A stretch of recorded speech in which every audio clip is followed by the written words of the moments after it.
जमात रज़ाए मुस्तफा पर उंगली उठाने से पहले तुमने 4 उंगलियां तुम्हारे ऊपर जा रही हैं, उसके तरफ भी तुमने ध्यान दिया?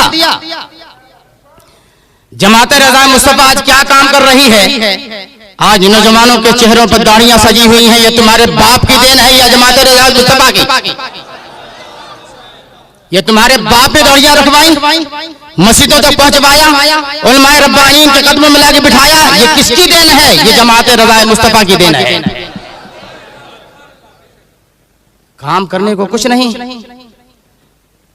और डींगे ऐसे ही मारना। इसलिए ये जितने जो है बुलबुले उठ रहे हैं, ये सब जो है वो आला हजरत रज़ी अल्लाह ताला अन्हु के हासिद हैं।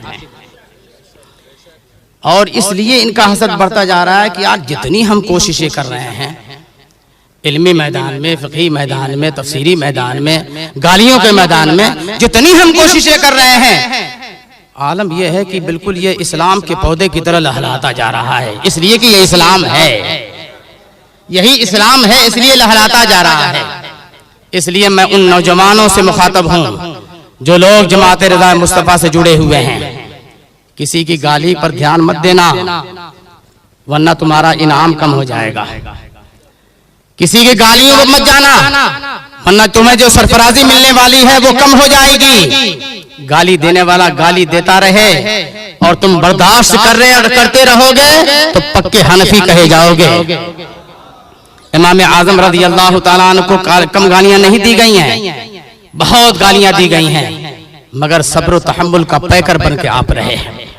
ऐसा भी हुआ है कि आप आगे आगे चल रहे हैं, पीछे से गालियां देने वाला गाली देते जा रहा है, आपको बुरा कहता जा रहा है, यहाँ तक कि इमाम आज़म अबू हनीफा रज़ी अल्लाह ताला अन्हु अपने दौलत कदे पे पहुंच गए, उसकी गाली बंद नहीं हुई, दरवाजे पर खड़े हो गए और खड़े होने के बाद इरशाद फरमा रहे हैं, शायद तुम्हारे दिल में अभी कुछ रह गया हो, शायद तुम्हारे पास और कुछ रह गया हो, मैं खड़ा हो गया हूँ, जितना तुम्हें गालियां देना हो गालियां दे लो।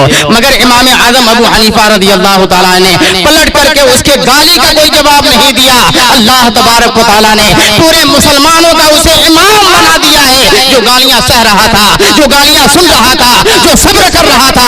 इसलिए अच्छे काम पर अगर तुम्हें गाली दी जा रही है, अच्छे काम पर अगर तुम्हें मनहूस कहा जा रहा है, तो तुम मनहूस नहीं हो, मनहूस तो वो है जो तुम्हें कह रहा है मनहूस।